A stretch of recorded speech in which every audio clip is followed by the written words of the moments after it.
Vou compartilhar uma das declarações mais incríveis e polêmicas de Ellen White.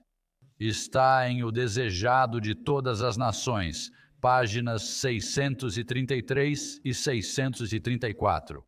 Uma frase: se a igreja fizesse seu trabalho como o Senhor ordenou, o mundo inteiro já teria sido advertido, e o Senhor Jesus teria vindo à terra em poder e grande glória. Que declaração! Que declaração! Ela falava à geração do meu bisavô nessa afirmação específica. O livro foi escrito nos anos 1890, quando Jesus deveria ter vindo. Levaria as pessoas para casa. Não aconteceu. Vamos falar sobre isso hoje à noite. Ontem compartilhei um breve estudo bíblico. Hoje faremos um estudo histórico do que ocorreu e o que deve acontecer. Escrevendo em resposta ao que Ellen White disse, ou Tate disse isto: a impressão parece pesar fortemente sobre os irmãos presentes de que chegamos a um momento crucial na história da mensagem. A mensagem está crescendo, irmãos e irmãs, e a última revisão nos informa claramente que o autoclamor já começou. Testemunhos recentes também nos dizem que o Espírito Santo aguarda nossa demanda e recepção. Quem não vê que a chuva serôdia está prestes a ser derramada sobre nós em grande medida? Estamos prontos para recebê-la? Certo, agora tenham em mente o autoclamor. O autoclamor. O que é isso? O Evangelho para o mundo todo num curto período de tempo. Não sabemos por quanto tempo. Qual é a única forma de levar esse Evangelho ao mundo todo em poucos anos? Por um novo programa evangelístico. Isso será suficiente? Por um programa da conferência para garantir que tudo esteja em harmonia com Deus. Isso será suficiente?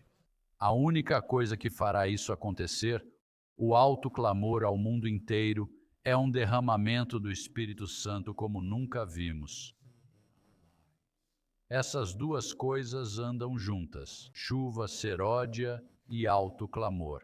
Não se pode ter um sem o outro, mas ouça esta tentativa de desacreditar a conclusão que acabei de compartilhar com vocês. A conclusão: a chuva seródia e o alto clamor vêm juntos, reparam o mundo e Jesus volta.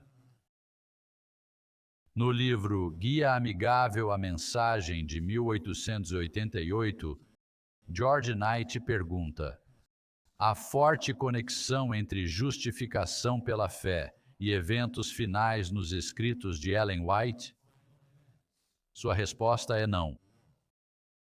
Alguns intérpretes de Ellen White, interessados na mensagem de 1888, influenciados por Jones e Prescott equivocados, desenvolveram ênfases ausentes em seus escritos, mas alinhadas com sua própria agenda. É verdade que A.T. Jones interpretou muito na declaração do alto clamor, mas isso não significa que ele estava certo. Lembre-se, eu disse que isso é controverso. Realmente haveria uma segunda vinda para a geração do meu bisavô? Ele deveria ter sido levado ao céu sem ver a morte? Ellen White não disse. E isso é de George Knight, que a chuva serôdia começou com a pregação da justiça de Cristo em Minneapolis. Ela disse claramente que era o alto clamor. Homens como Jones, Prescott e G.B. Starr concluíram sobre a chuva serôdia. Mas não é essa a única conclusão lógica possível? Se há um alto clamor, deve haver uma chuva serôdia. Não se pode ter um sem o outro. Ambos funcionam em harmonia um com o outro. Novamente de George Knight. Vários pregadores, incluindo A.T. Jones, G.B. Starr e W.W. Prescott, transformaram sua afirmação de novembro de 1892 sobre o alto clamor na ideia de que a chuva serôdia começara. Nem Jones nem Prescott eram guias confiáveis em questões do Espírito Santo na reunião de 1893. Essa é a afirmação. Nenhum dos dois era confiável naquela época de sua história. Outro ataque a A.T. Jones foi baseado em um erro que ele cometeu. As pessoas cometem erros.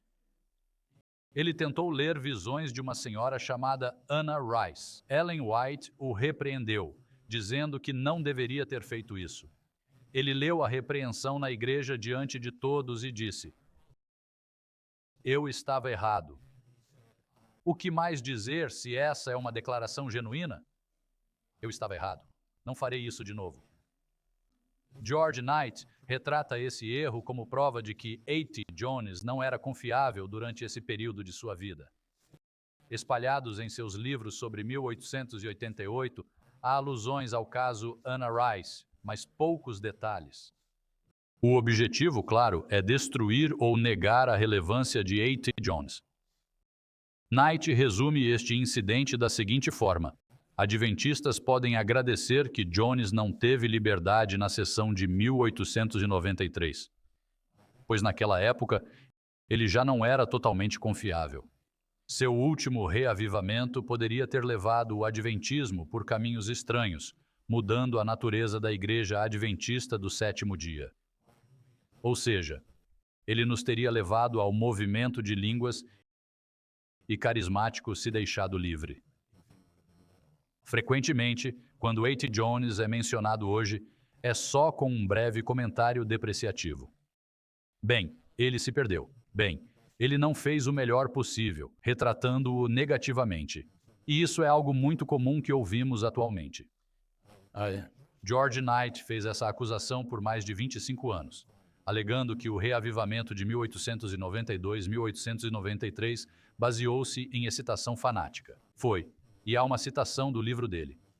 Foram Jones e Prescott, não a Sra. White, que elevaram a excitação de 1893 a grandes proporções. O sempre exaltado Jones não era um líder totalmente confiável em 1893. Nunca esqueceremos que ele tinha o problema constante do extremismo. Bem, essa é uma versão moderna do que aconteceu com A.T. Jones entre os anos 1888 e 1893. Qual é o título do sermão desta noite? 5 anos até os portões do céu. De que 5 anos estamos falando? Estamos falando do período entre 1888 e 1893. 5 anos para nos levar o mais perto possível do céu na Igreja Adventista do Sétimo Dia.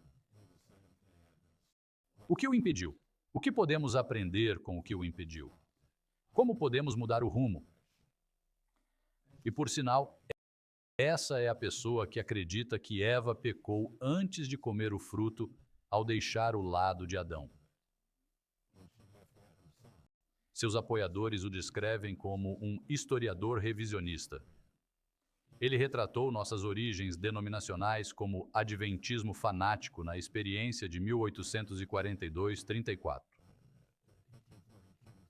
Em 2016, em Soquel, ele disse: "Não gosto de adventistas, gosto de cristãos."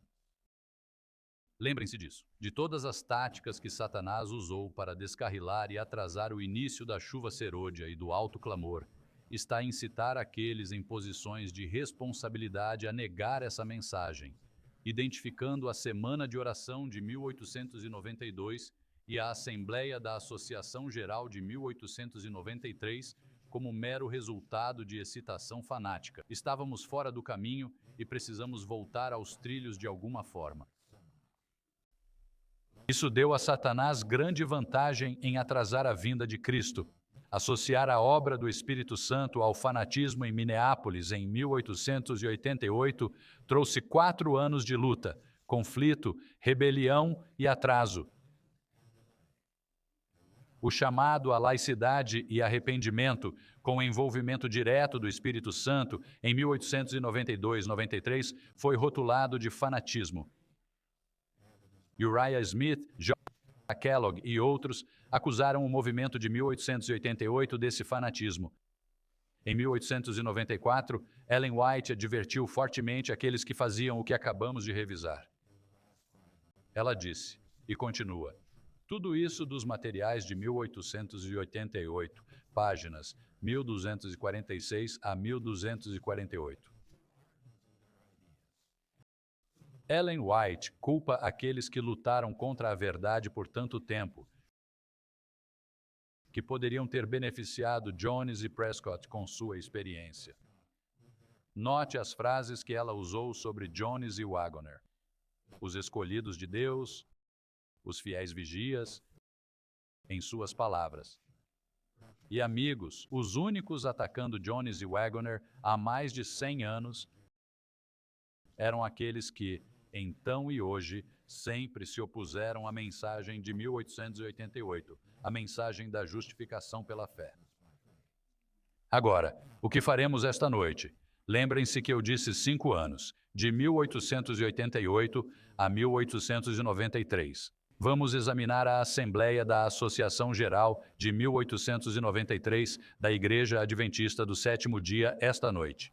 Este é um estudo histórico esta noite. Admito que fui um dos muitos que tiveram má impressão desta Assembleia, principalmente devido às alegações de historiadores modernos. É crucial, amigos, nos livrarmos de preconceitos quando há controvérsia sobre um assunto e olharmos honestamente.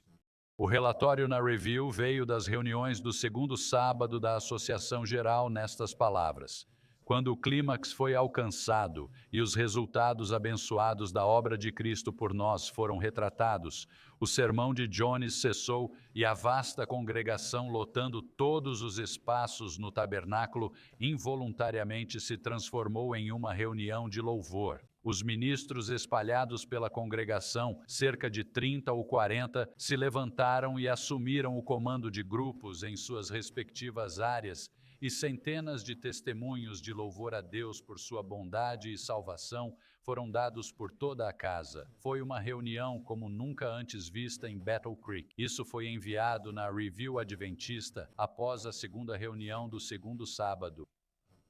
Aqui está um trecho de uma carta de O.A. Olson, que era então o presidente da Conferência Geral. Ele disse: "O Espírito do Senhor operou maravilhosamente, e o poder de convicção e conversão de Deus se manifestou de forma extraordinária."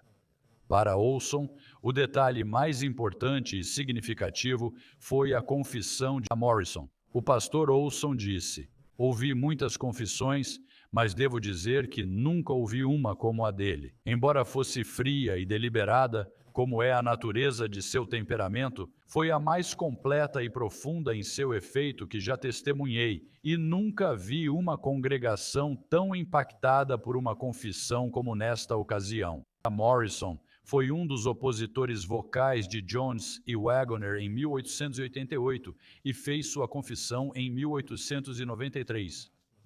Continuando um pouco mais de Olson, o Instituto e a Conferência, do início ao fim, foi uma temporada notável. Nunca antes participei de uma reunião assim. A presença do Senhor era forte e várias vezes o poder de Deus repousou sobre o povo de forma marcante. Tudo transcorreu com notável harmonia e unidade. Acho que nunca estive numa conferência com tanta liberdade, sem restrições, mas todos os oradores respeitavam os sentimentos dos outros. Ao sair, os irmãos estavam encorajados como nunca antes após nossas conferências. Prescott tinha algo a dizer. O Senhor se aproximou muito durante a conferência, abençoando os corações abertos. Prescott disse que nunca viu os obreiros saírem com tanta esperança no Senhor. Agora pergunto, isso soa como fanatismo? Isso soa como extremismo? Não para mim. Ouçam de novo. Foi a melhor reunião que ele já presidiu, disse. Spicer. Foi a maior reunião já realizada. A Jones, diferente de A.T. Jones. C.H. Jones. A melhor reunião que já fui, sem dúvida. Ao estudar a Bíblia, a luz brilhou na página e muitos se alegraram no Senhor. De novo pergunto, extremismo, fanatismo? Ellen White disse ter achado, e ela estava na Austrália na época, Ellen White disse ter achado um rico banquete ao ler os sermões diários. Ela só podia ler os sermões. Anos depois, foi instruída a usar esses discursos, especialmente de A.T. Jones, dos boletins da Associação Geral de 1893 e 1897. Isso soa como se A.T. Jones fosse veemente, mordaz e extremo? Não passa essa impressão, não é?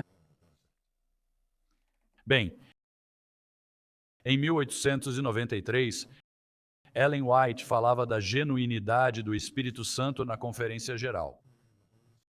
Ouçam com atenção.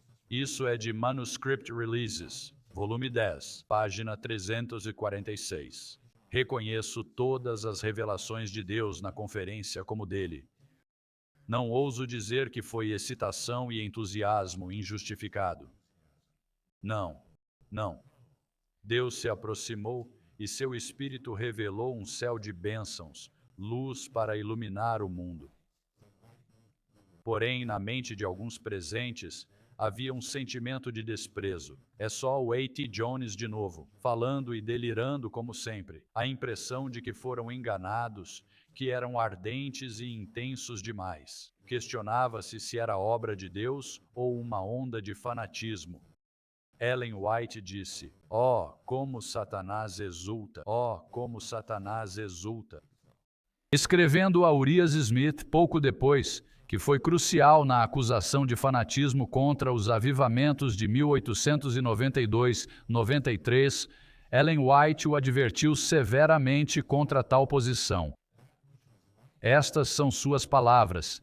Ellen White explicou a Urias Smith que Satanás levou muitos a cair em tentações, que ele poderia sugerir a muitas mentes que a luz do céu era apenas fanatismo e excitação.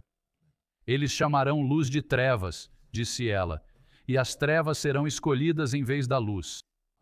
Temo terrivelmente que aqueles que sentiram os raios brilhantes do sol da justiça, pois, e isto é uma declaração especial, não tenho dúvida de que receberam o Espírito Santo. Novamente, disse ela, os que sentiram os raios do sol da justiça concluirão que as bênçãos divinas são ilusão. Eles não chegarão a essa conclusão. Materiais de 1888, 1210, 1213. Em 1894, ela escreveu: "Quem acusa a obra de Deus de causar agitação e a chama de fanatismo está certamente em terreno perigoso. Eles pecam contra o Espírito Santo e, por sua resistência, se colocam onde não podem reconhecer o Espírito de Deus." Review and Herald, 13 de fevereiro de 1894. Ellen White advertiu os que questionavam a boa obra do Espírito Santo em Battle Creek no ano anterior, atribuindo-a ao fanatismo. Ela disse: "Sei que o Senhor operou com seu próprio poder em Battle Creek, que ninguém tente negar isso, pois ao fazê-lo pecará contra o Espírito Santo." Materiais de 1888, 1255. Então, de tudo que ela disse, é evidente que apoiava haver um genuíno reavivamento do Espírito Santo durante a Conferência Geral de 1893, em claro contraste com as objeções dos críticos, tanto na época quanto hoje. As mesmas questões ainda são levantadas atualmente. Durante as reuniões ministeriais antes da Conferência Geral de 1893, S. Haskell fez a conexão óbvia entre o alto clamor e a chuva serôdia. Ele disse: "É o derramamento do Espírito de Deus, o alto clamor da mensagem do terceiro anjo. E essa é a questão em jogo. Foi essa a chance que tivemos, meu bisavô, de entrar no céu sem ver a morte? E o que podemos aprender com essa experiência?" A.T. Jones acrescentou: "As orações estão aumentando diariamente. Chegará o dia em que a última oração necessária para trazer essa bênção terá subido. E depois ele virá. O dilúvio estourará e o Espírito Santo será derramado como no Pentecostes." 1893 simplesmente A Associação Geral foi uma tentativa de cumprir as promessas de 1888. Foi para isso que foi projetada. Tentaram finalizar as profecias do derramamento do Espírito na chuva serôdia. A Tenney relatou aos da Austrália e Nova Zelândia. Foi uma manifestação maravilhosa da bênção de Deus, crescendo em poder do início ao fim. Nunca tivemos o privilégio de participar de reuniões tão impactantes quanto essas. O Consolador veio para convencer do pecado, da justiça e do juízo. Tenney disse que os estudos bíblicos de Haskell, Jones e Prescott trouxeram muita luz sobre a palavra sagrada, e receber essa luz aumentou a alegria nos corações dos que se uniram no estudo. Continuando, com profunda humildade, sentimentos errados foram confessados e corações um tanto afastados foram reunidos e unidos nos laços mais estreitos. Então ele poderia agora declarar sem hesitação: chegamos ao tempo da chuva serôdia, e ao tempo em que o Senhor diz ao seu povo: levanta-te, resplandece, pois tua luz chegou, e a glória do Senhor se levantou sobre ti. Vou repetir, mas acho que não preciso. Nada disso soa como fanatismo ou excitação indevida, mas como o início do cumprimento das profecias finais do livro de Apocalipse. Com isso em mente, vamos rever a clara declaração de Ellen White em O Desejado de Todas as Nações. Aquela que mencionei no início. Se a Igreja de Cristo tivesse feito sua obra designada como o Senhor ordenou, o mundo inteiro já teria sido advertido, e o Senhor Jesus teria vindo à nossa terra em poder e grande glória. Essa é a declaração em O Desejado de Todas as Nações. Então aí está. O contexto histórico desta Conferência Geral de 1893, 5 anos após 1888. O que vamos aprender com isso? O que faremos a respeito? Amigos, se não entendemos o real significado do movimento de 1888, se só ouvimos que 2 homens falaram sobre justificação pela fé e apresentaram suas mensagens e depois se desviaram um pouco, se isso é tudo o que sabemos, não conhecemos de fato a história da Igreja Adventista do Sétimo Dia. 5 anos dos portões do céu. 5 anos. E poderiam ter entrado na cidade de Deus, cumprido mais algumas profecias e entrado no céu sem morrer. O que podemos aprender com isso? Primeiro, sugiro que seria um projeto valioso para cada um de nós estudar o mais profundamente possível o que 1888 e 1893 realmente significaram. Esses 2 anos em estreita conexão um com o outro. 5 anos longe de ir ao céu sem ver a morte. Isso foi há muito tempo, não é? Muito tempo atrás, e anos se passaram. Nenhum de nós estaria vivo para ver isso. Podemos agradecer por estarmos vivos, mas é esse o ponto. E os milhões que morreram nas guerras do século passado? E aqueles perseguidos por sua fé? E o terrorismo que assola nosso mundo atualmente, onde as pessoas passam a se odiar, não se falam mais, mas odeiam o que o outro lado está fazendo e falam contra isso nas vozes mais altas possíveis. O que podemos fazer? Como podemos aprender com isso? Primeiro, precisamos estudar o período de 1888. Precisamos entender o que é, e vou recomendar 1 ou 2 livros hoje. Leia por conta própria. Se tiver dúvidas, terei mais informações após a reunião. O livro é Ferido na Casa de Seus Amigos. Ferido na Casa de Seus Amigos. Isso fala de Jesus Cristo, ferido na casa de seus amigos há 2000 anos. Mas o autor aplica isso ao período de 1888 a 1893. O nome dele é Duffield, D-U-F-F-I-E-L-D. Você não reconhece esse nome entre os palestrantes de 1888, certo? Conversei com eles por vários anos. Tenho isso há algum tempo. Ron Duffield é o autor de Ferido na Casa de Seus Amigos. E há outro livro. Esse é o sobre 1893. O segundo livro dele, na verdade o primeiro, é O Retorno do Espírito Santo. O retorno do Espírito Santo. Isso descreve 1888. Então, você tem 2 livros que consideram o padrão ouro na pesquisa adventista do 7º dia. Ron Duffield não é um ministro, ele é um leigo.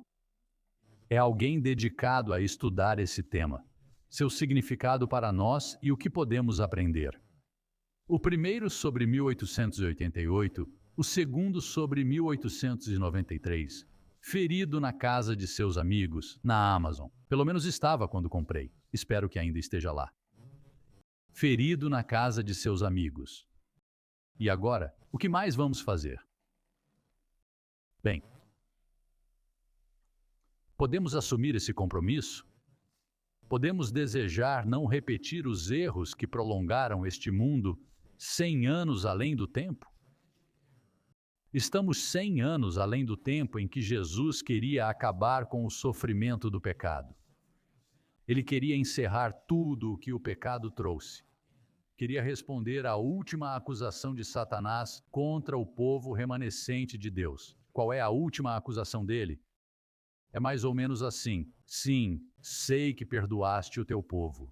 Sim, sei que lhes ofereceste arrependimento. Sim, sei que os levaste ao pé da cruz. Mas mostra-me um grupo que foi perdoado de todo o pecado e vive sem pecar agora. Mostra-me. Eles não existem. Podes perdoá-los quanto quiseres. Podes sentar no teu trono celestial e marcar perdão ao lado de cada pecado. Mas se não lhes deste poder, graça e misericórdia para vencer os pecados futuramente, o que impede que isso aconteça? O que me impede de perder a paciência de novo? O que nos impede de errar e estragar o universo de Deus outra vez? Dizem que a aflição não se levantará pela segunda vez. Como Deus realizará isso? Ele apertará um botão mágico no cérebro para não pecarmos?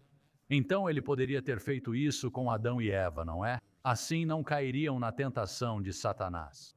Ele jamais tirará o livre-arbítrio dos que criou à sua imagem. O livre-arbítrio é a essência do caráter de Deus. E Deus nunca nos tirará isso. Quem impediria alguém, qualquer um de nós, nos primeiros 1000 anos da história do céu, antes de voltarmos à Terra, quem impediria alguém de se rebelar uma única vez? Como cumprir essa promessa se o livre-arbítrio será eterno? Então, devemos estudar mais como deixar o Espírito Santo nos transformar? Pois isso exigirá um milagre de Deus. Eu mencionei isso ontem. Se houver vitória sobre todo pecado, será o maior milagre que Deus já fez por mim. E quanto a você, e para você, e os outros que não estão aqui hoje, que serão parte da geração final de Deus, quem os impedirá de cometer um erro trágico? Eva cometeu um erro, não é? Ela não tentava se rebelar contra Deus. Achou que o que a serpente dizia fazia sentido e poderia acontecer. Ela pensou que estava fazendo certo. Por isso, ofereceu ao marido para que ele compartilhasse com ela. Ela sentia alegria no coração. Mas era uma alegria originada por Satanás. Temos o mesmo problema. Achamos que agimos certo, mas podemos fazer o que Satanás nos induz. Então, a segunda coisa é: vamos orar por um milagre. Oremos por um milagre em nossos corações, para sabermos o que fazer ou não. Amigos, temos informações suficientes nos escritos de Ellen White sobre o que não fazer. Recebemos bem mais do que estamos dispostos a admitir. Se acreditamos que Ellen White foi uma mensageira escolhida por Deus para este movimento, assim como Jeremias foi escolhido por Deus para seu povo quando Babilônia atacava, se cremos que Deus escolhe mensageiros para falar com autoridade, não só pastoralmente, mas com autoridade sobre o que Deus quer que façamos, Então temos a chance de ser essa geração. Nem todos na Igreja Adventista farão essa escolha certa. Dizem que a maioria nos abandonará. Quem serão os que permanecerão firmes? Quem ficará firme em Deus quando tudo parecer desmoronar, pensando ter perdido a chance do céu? Não quero que isso aconteça com nenhum de nós. Nenhum. Temos um destino. Temos uma oportunidade única desde 1893, meus amigos. Vimos reavivamentos evangelísticos, vimos grandes movimentos de leitura da Bíblia e estudo dos escritos de Ellen White. Vimos tudo isso e nada nos trouxe a segunda vinda de Cristo. Ainda estamos aqui tentando entender o que podemos fazer para mudar o que aconteceu. Então, meu segundo apelo é: vamos estudar como viver sem pecado. Isso tem que começar aí, não é? Mesmo não vivendo sem pecar agora, há um fim da graça humana. Mencionei ontem que corremos o risco de perder. Se pecarmos até Jesus voltar, não há fim da graça humana na terra. Não pode acontecer, pois ele deve ficar no santuário celestial, oferecendo seu sangue. Mas se ele trocar de roupa e sair do santuário celestial pela última vez, e vestir suas vestes de justiça, e voltar à terra naquele cavalo branco, então temos esperança. Então existe a chance de ser a última geração. Por que não seria? Você sabe mais sobre o conflito entre Cristo e Satanás que Abraão. Abraão tinha profecias do futuro. Ele confiava nessas profecias. Ele não tinha história para se basear. Você tem 6.000 anos de história mostrando a vontade de Deus e as consequências. Temos mais provas que qualquer personagem bíblico já teve. O que faremos com isso? Meditaremos sobre a morte de Jesus e seu significado para nós. Perdão, sim. Louvado seja Deus pelo perdão. Não poderia falar se Deus não me desse esse dom que me dá agora. Não poderia falar se não acreditasse no perdão. Mas falar de perdão é falar de santificação, santidade. É disso que trata o tema desta conferência. Sede santos. Por quê? Porque eu sou santo. Você quer caminhar comigo no céu? Quer passar tempo comigo? Quer aprender meus caminhos? Então seja santo, pois só há santidade no céu. Não existe impureza lá. Não há segundas chances. Não dá para acertar na segunda tentativa. Na verdade, só há duas opções.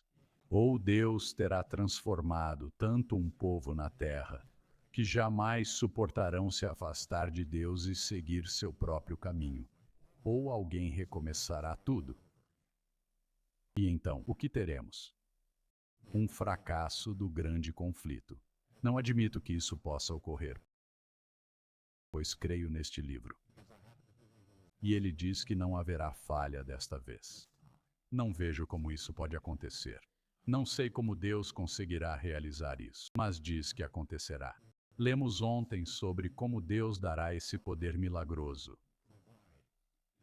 Se ele pôde fazer antes e pode agora, pode fazer por toda a igreja. E este corpo pode se tornar os 144.000. Estamos dispostos a ser esse povo? Estamos prontos para deixar isso nos acontecer?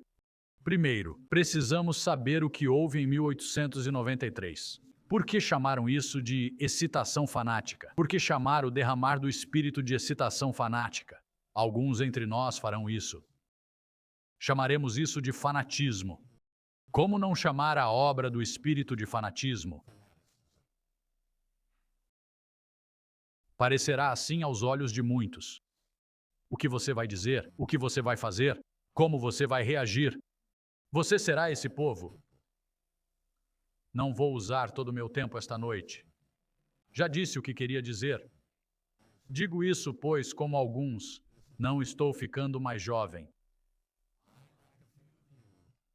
Se Jesus não vier logo, descansarei, como alguns aqui hoje. Jesus terá que esperar outra geração acertar. Quantas gerações ele terá que esperar? Ele já esperou mais de 130 anos. Geração após geração, meus pais creram na breve vinda de Jesus Cristo. Eles morreram nessa fé. Espero vê-los no dia da ressurreição. Mas não é disso que se trata realmente. É sobre uma única questão. Quem diz a verdade, Deus ou Satanás? Satanás diz: tenho mais poder que tu, Deus. Sei que vou fazer pecar. Garantido. É só me observar. E Deus diz: eu também conheço meu povo. E vou apresentá-los perante o universo. Vou cessar o perdão dos pecados para que todos vejam. Ninguém terá vantagens por ser um grupo favorecido. Todos terão igual chance de pecar ou obedecer. E todos verão. Não haverá mais perdão, pois só assim se pode provar. Quem diz a verdade, Deus ou Satanás? A obediência é possível ou impossível para a eternidade? Essas são as únicas opções possíveis. Se Deus não mexe em nosso cérebro, e não o fará, a única opção é: pode Ele nos mudar de dentro? Acabamos de questionar, racionalizar e duvidar se isso é realmente certo. Se tem dúvidas sobre o certo e errado, você tem duas tarefas. Primeiro, consulte a palavra de Deus. Segundo, consulte os escritos de Ellen White. Os textos de Ellen White são para tempos específicos. Nosso tempo, esta geração. Os escritos de Ellen White não têm 100 anos e estão desatualizados. Eles se aplicam a nós hoje tanto quanto se aplicavam em sua época.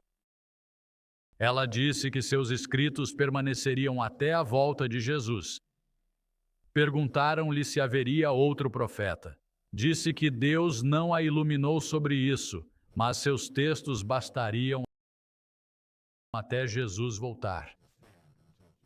Eu me posiciono exatamente aí, irmãos e irmãs. Quero fazer parte dessa geração. Como eu disse, se alguns de nós não forem dessa geração, se partirmos nos próximos anos, outro terá que fazer o trabalho que temíamos enfrentar. E sim, isso pode acontecer porque as promessas de Deus não falham. Se esta geração falhar, Deus erguerá outra e alguma terá sucesso. Alguma geração será a demonstração final do poder supremo da palavra de Deus. É isso que quero compartilhar com vocês esta noite. E quero que cada um se comprometa a fazer parte dessa geração vitoriosa final, que ficará junto aos túmulos dos entes queridos, orgulhosa e feliz em recebê-los de volta à vida. E nunca mais nos separaremos e iremos juntos para a eternidade. Esse é o nosso desafio. Esse é o nosso desafio de hoje. Por isso, na minha opinião, sem ter falado com os organizadores, que só me convidaram e deram o tema do fim de semana, acredito que escolheram esse tema, Sede Santos, porque eu sou santo, pois é a única forma de encerrar o grande conflito. É a única maneira de provar que Satanás erra ao dizer que tem mais graça e poder de persuasão. Creio que ele está errado, e só nós podemos provar isso. Deus será vindicado em você, aos olhos deles, em cada um de nossos corações. É onde estamos, por isso estamos aqui. E por isso avançamos juntos. Quero orar. Pai Celestial, peço de todo o coração que este grupo aqui hoje, neste topo, se torne o núcleo dos que ficarão sem se rebelar contra Ti pelo resto da eternidade. Que este seja o grupo que vai estudar, ler, seguir e obedecer, custe o que custar. Então, Senhor, Eu só peço o seu poder milagroso de perdão. Louvado seja Deus pelo seu perdão. Mas peço ainda mais o seu dom de santidade, pois só isso acabará com a batalha. Senhor, pegue-nos, fracos como somos, e faça-nos a geração que mostrará ao universo que suas promessas nunca falham. Elas só demoram um pouco para se cumprir. Obrigado, Senhor, em nome de Jesus. Amém.